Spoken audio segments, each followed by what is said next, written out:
perfect blue skies, warm sand between your toes, the rhythmic sound of waves inviting you into the crystal clear water. Spring break at its finest. But in just moments, paradise becomes peril. Each stroke toward shore somehow pushes you further out. The beach is getting smaller, voices fading. In a panic, you attempt to swim towards shore, but it's exhausting. In that moment, you realize survival is not guaranteed. This is a rip current, and it's just one of many hazards facing beachgoers. Today, we're going off the radar and diving deep into the invisible dangers that lurk just beyond the shoreline. If we do not really know how to understand what's going on out there, the decisions we make may make a situation more dangerous. I'm meteorologist Emily Gracie, and you're listening to Off the Radar, a production of the National Weather Desk. On the show, we dig deep into topics about weather, climate, the ocean, space, and much more.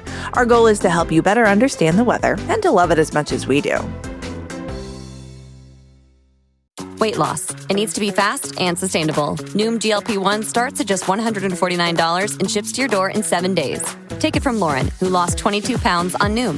If I come off of the GLP-1, it's not going to automatically make my weight yo-yo back. $149 GLP-1s? Now that's Noom smart. Get started at Noom.com. Real Noom user compensated to provide their story. Individual results may vary. Not all customers will medically qualify for prescription medications. Compounded medications are not reviewed by the FDA for safety, efficacy, or quality.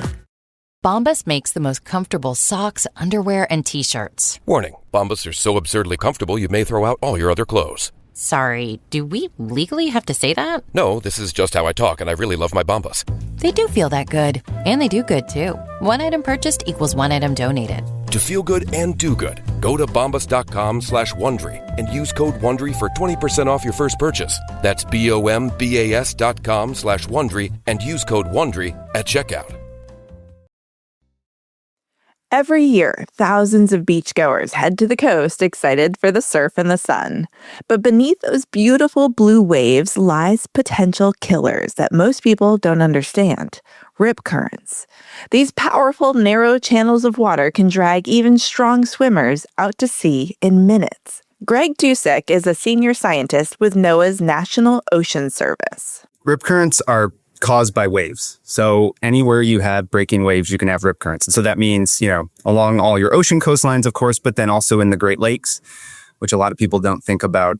And they're caused by the variability in how waves are breaking along shore. And so the typical way that might happen is when you have a sandbar near the beach, right? I'm sure people have gone to the beach, know that, you can kind of go out a little bit, you see kind of a shallower area where the sand builds up. That sandbar changes how waves are breaking. And so if you sit there and watch at the beach for a while, you'll notice that waves tend to break more over the bar, and that's because the water's shallower there. Whereas what you will often have is you have a bar and then you might have a channel in it, so a deeper spot in the bar. And where you have that channel, it's deeper, and so then waves aren't breaking. And what ends up happening is where you have waves breaking, you have something shoreward of where the waves break. So they break, and then shoreward of that, the water level rises. And if you've been at the beach, you notice this because you'll see when a wave breaks, right, then the water kind of pushes up shore. And if you do that over a few different breaking waves, you end up with higher water levels where waves are breaking more. And then in those channel areas where it's deeper and the waves really aren't breaking as much, the water level is lower. And so as everyone knows, right, water wants to flow downhill. So it tends to flow from those areas of high breaking waves to low and then offshore and forming a rip current. And that's kind of one of the more common ones caused by the shape of the bottom, but you can cause similar changes in breaking waves by structures. So they often occur near jetties or piers. Sometimes even when you have just waves, and it could be a flat bottom, but waves might come from different angles, say one from the south, one out of the north, and then they kind of intersect near shore, and that can set up those same kind of variations in breaking waves that you get from like bathymetry or the shape of the bottom. But those we call transient rips because they can come and go. They can be there for a few minutes or even a few seconds and then go away, and they can move along shore. And so those can be especially dangerous. But in the end, it's all about breaking waves. And while coastline structure matters, weather and tides can also play a huge role. when you have strong winds over the ocean for an extended period of time, you start building up your waves. And so then, the bigger the waves, generally speaking, the stronger the rip currents. I think what people need to remember is that you don't necessarily need to have the weather right where you are, right? So you might have a hurricane hundreds and hundreds of miles away, making really big waves, but then where you are, it could be really nice and no wind at all. But those waves come from where that hurricane is, they travel to you. And so you can have a perfectly nice sunny day, but pretty big waves, and then still have hazardous rip currents. Tide plays a role, and often it's at low tide. At low tide, that sandbar is pretty close to the water surface, let's say. And so waves are really breaking over it pretty in a pronounced way, really causing those along-shore changes in breaking waves. You could have that same location a few hours later at high tide, and the waves, it's deep enough over the bar that the waves aren't breaking at all. They just break right on shore.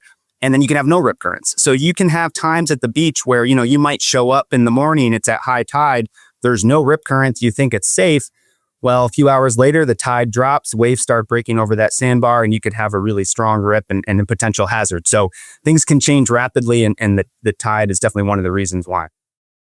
But rip currents aren't the only danger at the beach. One large wave is enough to knock you off your feet and pull you underwater, wondering which way is up and fighting for air.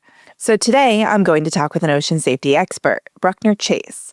He's an experienced lifeguard who has faced drowning firsthand. I can remember being on that bottom and not being able to do anything to get my head back above the water. A lifeguard jumped in and brought me back up again. He'll share some personal stories and offer advice on what to look for the minute you step out onto the beach. And then I'm going to be talking with Greg Dusek again to hear about a groundbreaking new AI-powered app that could be a game changer in ocean safety. This is a potentially life-saving conversation that could make the difference between a memorable vacation and a tragic headline. So before you embark on your spring break trip to the shore, take a listen. Bruckner Chase, I'm so glad to have you on the show today.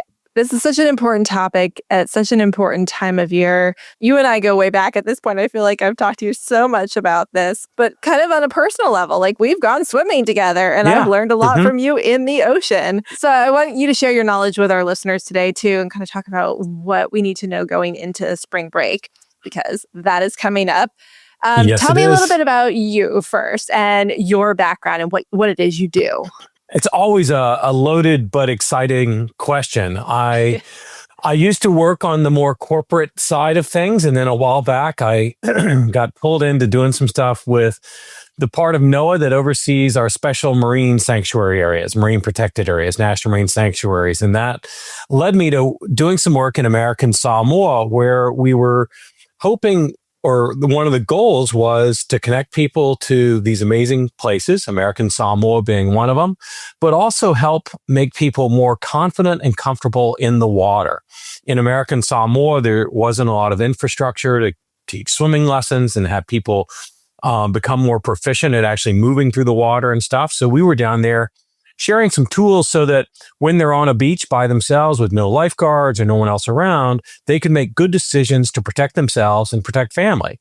And jump forward 15 years, kind of like we're talking about right now, that people heading to a beach on spring break, how do we give them the tools and the decision-making processes to keep themselves safe? So connecting communities to our oceans where, the tag phrase where weather, water, waves, and people meet, so that every experience at the beach is positive. So our foundation works on making ocean opportunities more accessible to everyone, especially those with special physical needs, as well as keeping everyone who may be looking out over a body of water in an open water environment or in the natural environment, helping them assess what's going on in front of them, translate what they're seeing to what their capacity might be in the water, which is really important. As we know, what swimming means to me may not mean the same to someone who's really hasn't spent a lot of time in the ocean or in the open water. So, kind of building that common experience so that ideally we can prevent dangerous situations from happening. So that is what I'm focused on all the time with, friends like you and partners with NOAA, as we're, looking at creating a new film series called Blue IQ, specifically to make people smarter around the ocean. So this is going to be a fun conversation between the two of us. I have a lot of stuff I want to talk about. And I know that we're going to focus kind of on rip currents today, but and you've taught me this, there's so much more going on in the ocean. Can you talk about some of the other stuff that's happening in the ocean that can be really problematic? You and I have talked, being from a meteorologist background and me working with Weather Service and, the environment of the ocean. And I think one of the things we really want to talk about too is the social science side of this. And really one of the most dangerous things in the ocean may be us. If we do not really know how to understand what's going on out there, the decisions we make may make a situation more dangerous. And I think that we want to make it so that sometimes people make the decision it's not a good day to go into the water, and really looking at the individual, the social side of what is really dangerous in the water. I'm an ocean lifeguard and experienced open water swimmer. So what might not be a risk to me could be deadly to someone else. And I think that, some of the things that are out there, we can talk about submerged objects and changing tides and then changing and not understanding the bottom contour, going into the water near jetties or piers where there's swirling currents or where the weather may be impacting the nearshore environment. All of those are physical elements, but how we decide whether or not we should be out there or not, which is kind of a social question, is really what makes things either dangerous or safe, I think. Okay, so let's say it's spring break and you and a bunch of your friends are on the beach, you're enjoying some cocktails. How do you educate yourself and the people around you when you're in a situation like that? How does a college student stand up and say, hey guys, I don't think we should go in the water right now? That's kind of a tough outlier position to be in. Always the first reference point, if you're going to a new location or a beach you haven't been to before, or you're a freshman and you're going to Florida for the first time with friends, the place to swim is always going to be in front of a lifeguard, always going to be the first choice, but also knowing that sometimes spring break, well before summer, there may not be as many lifeguards on duty, or some lifeguard agencies may not be up and running, depending on where you are. But finding local information, not a weather forecast that covers that area, but specific for that beach, knowing the tides, knowing the forecast for that specific location, not necessarily an airport that's 20 miles away, but for that beach in that location there, so that you know what's coming and know what's in front of you and what might change during the course of the day. And know that, sometimes it's better to stay on the sand, but if you don't know, don't go. Is there value in going in up to your knees? Kind of chill in the water and enjoy it, but don't go out where you could get more hurt? Absolutely. And I think it's always a good idea to kind of err on the side of reducing the risk. And knowing also that, when I was in college, I was gonna push the envelope. I was going to go out and do stuff. I wanted to have fun. I wanted to go play in the waves. So we know that that's kind of a default for, spring break. We want to go out, we want to have fun, we want to play in that. And I think that what you talk about, staying knee deep, staying where you can touch, and really being aware. And this is important, situational awareness, knowing that the ocean environment is dynamic. It might have changed from the year before if you always go back to the same place, and know that you may be able to stand up right here, but if you move 20 yards to your right, it may be deeper. There may be a hole there. There could be a rip current there, what we were talking about. There could be a gap in the sandbar, and all of a sudden you're standing and you're fine, you're popping up over waves, and then all of a sudden one wave picks up and there's a current that kind of takes you along the beach. All of a sudden now you come down and your feet don't touch the bottom. And knowing that can happen because it's a dynamic environment. It's not, planned out like the pool is, where there's a very gradual decline from the shallow end to the deep end. There could be rocks, there could be jellyfish, there could be stuff that's not expected. And if you end up in an unexpected situation, we also tell people the most important thing you can bring with you into the ocean is a calm state of mind. So if you are, wow, this isn't what I expected, we usually tell people, and it's easier said than done, try to stay calm, relax, signal to someone else, look and see which direction the current's taking you, where are the waves, and try to navigate back to a safe place. Yeah, stay calm that's a tough one. It's like when your spouse tells you to stay calm, right? Yeah. You and I were out off the beach in Myrtle Beach in situations that were a little intimidating. And I think staying calm, like we said, easier said than done. I think we had some other meteorologists who went out with us that were like, yeah, this is a little bit scary. And we weren't out in rip currents. That was just the waves and the wind. And it was just a torn up swash zone, that area near the shore where the waves wash up and back out again. Yeah, I want to talk about that because so you did this course where you took a bunch of meteorologists out into the ocean, kind of taught us how to, read the ocean, what to look for, some safety things. And there was like this safety in numbers thing that first day, right? And we're out there and I felt totally safe. I felt great. You had like multiple people with like flotation devices around. I was like, this is a piece of cake. Then a couple days later, you're like, well, let's go swim. So your wife and me. Famous last words coming from me. We all went swimming and that was a lot more intimidating. It felt different to me at that point. There were less of us. We were farther out. We were head down in the water. And also like I didn't have a good grasp on like where we were going. I consider myself a strong swimmer. So I can only imagine for somebody who maybe isn't a strong swimmer, what that must be like. But I also have questions for you, and I don't want to generalize genders, but you talk about people and how in spring break you were out there kind of just like going for it. I see a huge difference when it comes to men and women taking risks in the water. And I'm curious if that translates statistically to incidents that you deal with. If you look at the social science studies, there is more of a risk-taking element, usually with males rather than females, but also just with the neurological brain development, that frontal decision-making part of the brain that we're more prone to take risks, before the age of about 22 or 23. And then that decision-making process matrix starts to kind of temper down some of that risk-taking behavior. So yes, there is a male and female component, and there can be outliers. There can be exceptions to that. There can be learned traits where a woman may be more of a risk taker than a male counterpart that is standing right next to her. But then also as we get older, that risk-taking decision-making changes as well. So, with younger people, if you're a parent and you're worried about whether or not your 18-year-old is going to make the same wise decisions that you do, chances are they won't. We're really excited in this new film series we're working on with NOAA. We're using college athletes and we're filming them in their field of play, on the court, on the field, wherever they are the masters of their athletic domain. But then when it comes to going out in the ocean, it's like, wow, I don't know this environment. It's very, very different.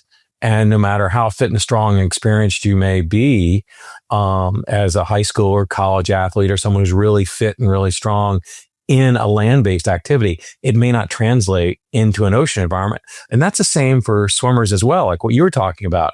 You swim as a regular exercise, where you live. You go to the pool all the time. You and I have talked about swimming, but out in the ocean where there isn't a wall or a marker on the depth and all of that. And if you look at information from the American Red Cross, more than 50% of Americans state that they could not pass some of the basic swim requirements for an American Red Cross swimming test, which is keeping their head above water and swimming maybe 25 meters. So if you're looking at getting pulled out in a rip current or even needing to navigate back to shore, you could have to swim 200 meters without a wall, without even knowing when you're going to get to safety because you can't tell just from assessing that. So it's really important that we know what we know about the ocean, but then also, as much as we can, develop self-awareness for what could we or can we do if we're in a dangerous situation.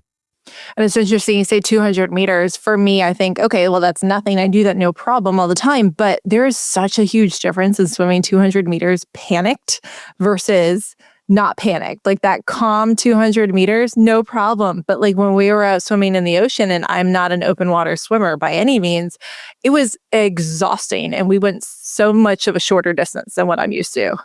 Yeah, and most people have a hard time. It's hard to estimate distance across the water because you look across, the field. I'm looking out the window here. You know how tall a stop sign is, or you know how tall a fire hydrant is. So you can judge distance based on familiar objects. But when you're looking out across the ocean and there's no element there, it's like, is that 100 meters offshore or is that half a mile offshore? Those reference points are gone. So it's harder to really judge. And when you're standing on the dunes or on the sand and you're 5 feet, 6 feet tall, your eyes are up over and you're looking down at the water, it's a lot different than when you're looking back towards the beach and the water's right here. And it doesn't take much more than about a 10-mile-an-hour wind that's blowing towards the beach or along the beach to now create a really turbulent, white-capped surface of the water that's going to be so much harder than most people expect to swim through and to get your face up above the water, to breathe. It's not going to be like it was swimming at the pool indoors in the city where you came from. I was talking to the National Hurricane Center not too long ago, and they have repeatedly brought up the fact that they're working so much on mortality rates and preventing death when it comes to hurricanes. And one thing that they're still struggling with is rip currents. And so they're still losing people in rip currents as much as they are getting the message out about these other hazards in a hurricane. That's something they're struggling with. What's the answer there? You're working with NOAA, but how can we get people to understand the dangers more? I think it's important that they understand the dangers of that nearshore environment that's impacted by even offshore hurricanes. They're going to be creating, short period waves, perhaps. The wind that might be associated with that storm is going to make the surface of the water really difficult to navigate, depending upon what the contour of the bottom is, or jetties or piers. Any water that's flowing around from a swell that's coming from the hurricane or something that's generated by the wind is going to make really difficult to read and understand currents. There may be a rip current that is kind of traditional to what NOAA's Rip Current Survival Guide talks about, that's flowing straight out, and you can see that, but there might be longshore currents or feeder currents or flash rip currents. So we're already naming 2 or 3 different types of currents or rip currents, and people go, well, how do I understand all that? How do I know? And the answer is, unless you are at the ocean all the time. I'm a professional ocean lifeguard as well. So I see this, it's part of my daily life. And you cannot learn to read this and understand it and see it unless you really are there all the time. Even in the basic Rip Current Survival Guide, they tell you, to relax, which is tough to do, as we talked about, when you've got waves and wind and all this stuff hitting you and you're trying to stay afloat. And then they say, well, we'll swim, perpendicular to the current, or swim out of the current and then back in. But if you're pulled 75 meters out and now you've got to swim along the beach and now you got to swim back in, navigating, now you're in breaking waves that are driving you under. That amount of just distance to swim is beyond what most people can do. And when you add in the fact that you might be holding your breath because you're being held on by the waves, or there might be jetties or hazards that now you have to navigate around, it's already putting people in a situation where it's just not realistic that most people will be able to get through that. And I think that the most important thing we can do is make it cool, or make it peer acceptable to not go in the water. The ocean can be an intimidating, scary place. It's better to kind of err on the side of, this could be dangerous and this could be dicey, and I don't want to cut my spring break short. I can't imagine there's an easy way to track if an incident is rip current related or something else. Do you think that things get lumped into that category of rip current, and that's kind of just that general ocean hazard category when we call a rip current incident? Do you think that there's other stuff happening there too? Yes, absolutely. I think that based on our experience in and around the ocean for a long period of time, there are rip currents, and they can be dangerous, especially not necessarily if they're moving really fast, but if they're subtle. So now you're getting pulled out further than you expect, and it happens so slowly you didn't see it happening. If you look at research or data that Surf Lifesaving Australia puts out, they have a very, very robust network of about 300 plus surf lifesaving clubs around Australia, very standardized in how they assess situations, how they rescue, how they set up. And what they found is only about 50% of the fatalities are related directly to rip currents. Here in the US, where someone says, it was a rip current, often that's someone who wasn't on the beach at that time, assigning what they think happened. And I know I have seen some fatalities or non-fatal drownings and looked back at ocean conditions. It was attributed to a rip current, and it may have been, but I also look at the coastal forecast at that time, and often I've seen winds that were 20 miles an hour blowing along the shore, probably creating really dangerous cross beach currents. Looking at short period, like really fast waves coming in that were 3 to 4 feet in height. The weather forecasting office's near shore conditions would have made it challenging for me to even swim through. Like it would have made for a really dicey and dangerous near shore swash zone condition based on just wind and swells and all of that. And I think some people may get into trouble even before maybe they end up in a rip current that then pulls them out. Do you think that's problematic? Do you think that we're putting too much emphasis on rip currents because we're categorizing them as that way when people maybe should be looking out for other things? Yes, and I think it's really important for anyone communicating about coastal safety to recognize, yes, there are rip currents. And if we know it was a rip current, telling people how to get out of a rip current is important. They need to swim perpendicular to the current and then navigate back in. That's important. But there was an instance earlier last year where someone was rescued and they were almost a half a mile offshore. I don't remember the exact distances, but they were a half mile offshore. And the original news reports said they were caught in a rip current. And I was asked to look into this by a broadcaster, and we wanted to talk about this on air. And it turns out that this person went into the water at an inlet between one of the barrier islands and a large inland body of water that was flowing out into the ocean. And they went out right at this point at that inlet during an outgoing tide. And so what they were caught in was an outgoing tidal current that took them a quarter to a half mile offshore.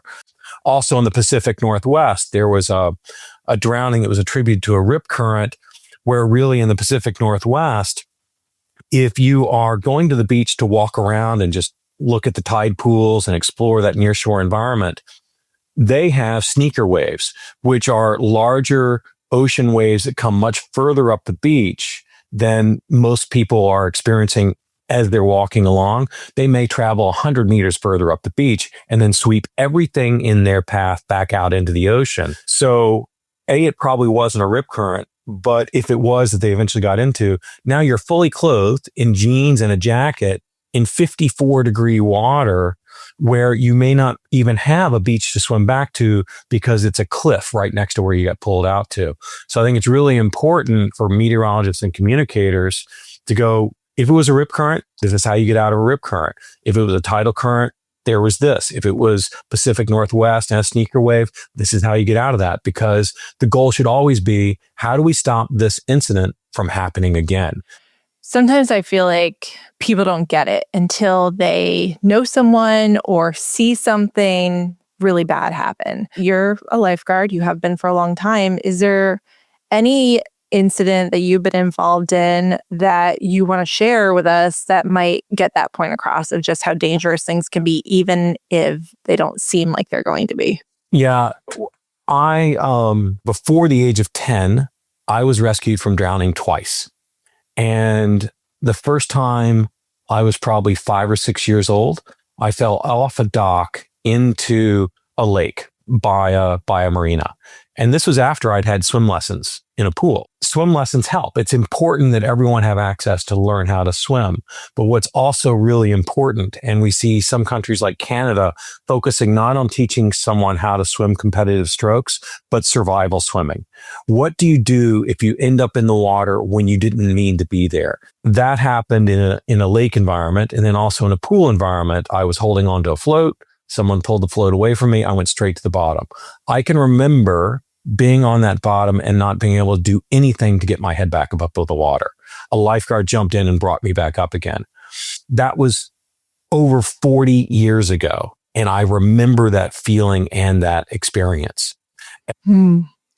Biggest misconceptions when it comes to water safety. What do you see floating around out there in the media and social media that we are just getting wrong? We ask people if they can swim. And we don't recognize that being able to swim is a subjective assessment. And I think you may remember one of the first times I talked to the group of meteorologists, we said, how many of you can swim? And everyone raises their hand. And then we showed a video of someone swimming in a remote area of the Pacific with huge waves and stuff going over all over the place. And I go, okay, now how many could swim through this? And like no hands go up. And I think one of the most important things we can do is we cannot tell people to get out of a rip current, just float on your back and then swim in, because we need to recognize that swimming in a pool where you learned how to swim or in a controlled environment is a lot different than swimming in dynamic conditions where you might need to swim 2 or 3 times further than you've ever swum before. And I think it's really important that we recognize the social science side of things. And let's not assume that swimming means the same thing for everyone. And I think that we cannot assume that when we say, make sure you know how to swim, as universally applied to, I'm going to be safe in the ocean. Because what we need to do is know how to swim in a way that is compatible with the conditions that are right out in front of you. Okay, so now that you've thoroughly scared me and perhaps everybody listening, I want to know how to have a good relationship with the ocean. If you have a fear, if you are someone who's like, no, I think I'm never going in again after all this, how do we have that good relationship with the ocean? How do we enjoy it safely and feel good about getting in the water? The ocean is an amazing place to be. And, people get afraid of sharks or get afraid of one thing or another. And I often tell people too, some of our rookie lifeguards, that sometimes the scariest thing out in the ocean is what we bring with us in our own heads. So what I always tell people is a healthy amount of respect is more important. So respect the ocean. Always respect the ocean. It's an amazing place. If you want to spend time there, kind of like if you want to learn how to scuba dive and see amazing underwater reefs and stuff, you don't go out and buy a scuba tank and then go off the beach. You go and sign up for scuba lessons and you learn how to do it safely. And then you buy the equipment and you go out and you have these amazing experiences. And I would suggest taking that same approach to learning how to do whichever you want to do at the ocean. Let's say you want to learn how to surf. Sign up for a lesson, have someone who's experienced with it, teach you how to read the waves, how to read the water. There's some great resources in NOAA's Wave Safe series where we show people how to enter and exit the water, going underneath the waves, cutting through the waves, how to understand that. So those film series, there's one for the Pacific Northwest, one for California, the East Coast, that'll help you kind of understand certain things.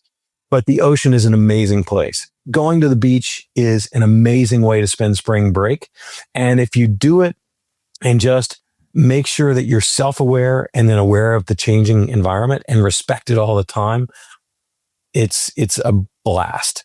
And you can take those risks because you understand how to get back to shore. Is there anything else you want to share, Bruckner, about the ocean and staying safe this spring? I think what's also really important, we talked about rip currents and how people get into trouble. One of the things that is a real issue, and the Hurricane Center may or may not have brought this up, is second victim drownings. We also call it drowning for love, where a friend or a son or a daughter or a parent is in trouble in the ocean, and the emotional response is charge out and save them. And then too often, the would-be rescuer ends up being the one that drowns, or sadly, both people end up experiencing a fatal drowning. So take a look at NOAA's Wave Safe Take 10, which is basically a call to action. Pause for 10 seconds before you go charging out of the water. Call 911, activate an emergency response. See if you can help someone from shore. Help them stay calm, get them to stay relaxed until professional rescuers arrive. But I would never, even as a lifeguard, charge out into the water without having a flotation device or a plan in place that I can protect myself first to save someone else. Okay, so we've learned about why we need to be prepared when we head to the beach. But let's now talk about the new science and technology that's going to help us spot these hazards when we get there. Greg Dusek from NOAA has been working with a team of researchers to utilize AI and machine learning to spot rip currents. So one of the challenges with rip currents is being able to measure them because, You would like to be able to go put a sensor in the water, but at the beach, that's really hard to do because, big waves, the sand's moving around. You can put it in there and it could be completely covered a few days later. So we can't really use traditional oceanographic methods to capture rips. And so for a lot of our work, we've relied on lifeguards. Lifeguards are human observers and they out of anyone can really spot when there's a rip current. And so we've been partnering with a bunch of great lifeguarding agencies throughout the years, and they've collected data for us about when rip currents are happening or when they're not. And that's the primary data source we've used to be able to train our models. But obviously that's not ideal because lifeguards have other things to do at the beach, right? And they're not always there. They're only there, in some places in the summertime and during the day. And so we wanted to find other ways we could collect information about when and where rip currents were occurring. And one way you can do that is through cameras. And a lot of people are probably familiar with webcams. If you've gone surfing or if you go to the beach and stay at your hotel, it probably has a webcam showing you the beach. And so they're everywhere. And what we wanted to do was see if we could use that camera imagery to tell us when a rip current was occurring. And so we've done that in a few different ways now, but we're using AI in all of them. But the one that we're kind of first developed and the one that we have running at a few cameras right now is using object detection. So much like a lot of people are familiar with this now, you use your phone and you want to find pictures that have your dog in it or your cat in it, right? Your phone's using object detection to figure out what images those are and where your dog is in the image. And sometimes it puts like a box around it or something. Well, we can do the same thing with rip currents. We've trained a model by going through manually and labeling boxes around thousands of pictures of rip currents. And then we can use that information to train an AI model to tell us when there's a rip current in a picture and then in a video by combining a bunch of frames in a video together. And so it basically just puts a bounding box around a rip current if it sees it. And we've been testing it out and it works pretty well in some cases. And we're working on trying to improve it moving forward. And when I spoke to you guys last, there was talk of one day in the future, there might be an app. Now enter RipFinder. Can you tell me about that? Because, I think the first thought process is like, this is going to save lives, but is it also kind of a crowdsourcing tool? Yeah. So, once we started with it using webcams because webcams are pretty easy in terms of dealing with the data because they're stationary. We can collect video over an extended period of time. And it makes it easier to deal with that data. But once our team and really the team at UC Santa Cruz was the lead on this, once they developed a method that could be done on cameras, it was like, okay, well, where else can we use this? And we've done it on drones and done it with mobile devices. So using the same kind of approach of kind of that object detection approach I was talking about before, you can take your phone, you can hold it up to the beach in real time, and it will show you where it thinks a rip current is, putting a little box around it. And we've been testing it out with users in California. California Sea Grant's been helping us out with that as well, and some lifeguard groups to be able to test it. And it's showing pretty good performance.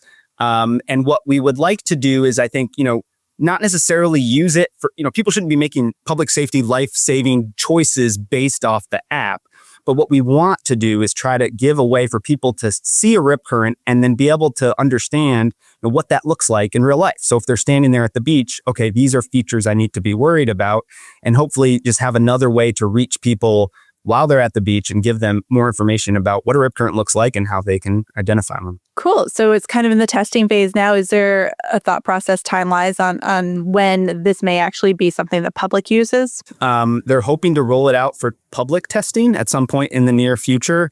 And so it would be through the app stores that people use for their particular device. But I think, it's going to have a pretty long testing phase to make sure that, it's working as we expect it to work and have, whatever limitations there are, those are noted appropriately. And I think what else I would say is, it just gives us another chance to reach people as well with public safety information. One of the things that we try to do is we want people to understand, see the forecast and understand what a rip current is, how to get out of one, what you should do if you have a loved one caught in one. And, we can get that information to people maybe before they get to the beach. But, the next time we have maybe to share that is people have their phone out And maybe they use this app and they could say, oh, I want to learn more about rip currents. And that provides another means to just reach the public and hopefully get life-saving information to them. Is it going to be, or is it already being tested on the East Coast? Because I can imagine that the rip currents look different on different coastlines, right? Great question. So yeah, that's one of the challenges with any of these AI approaches is that, you can train it in one place where rip currents might look a certain way. If you bring it somewhere else, does it work correctly, or do you need additional data? And generally, you want more data. And so we've done some testing on the East Coast. We actually started when this first prototype, we worked with some lifeguards in North Carolina and they did some initial testing for us on the East Coast. So we've tested it in different locations. But I think, as it continues to progress and as we collect more and more data, it will continue to get better in terms of being used in different locations. Well, I am a frequent beachgoer of South Carolina where there are no lifeguards. So if you ever need somebody to test it out here, I'm happy to do that. For sure. Great. We'll take you up on that for sure. Greg, is there anything else you want to add about RipFinder or your research in general?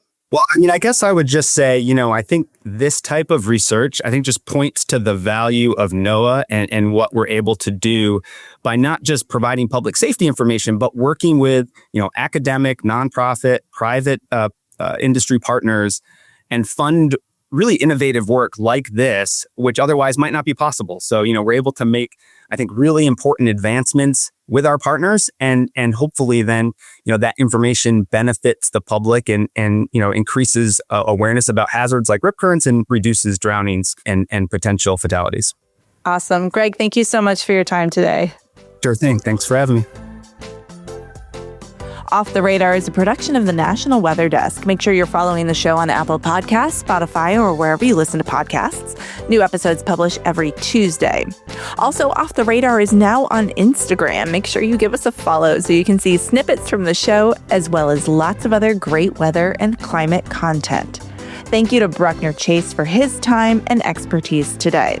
Also, thank you to Greg Dusek and everyone at the National Oceanic and Atmospheric Administration for the valuable life-saving work they do every day.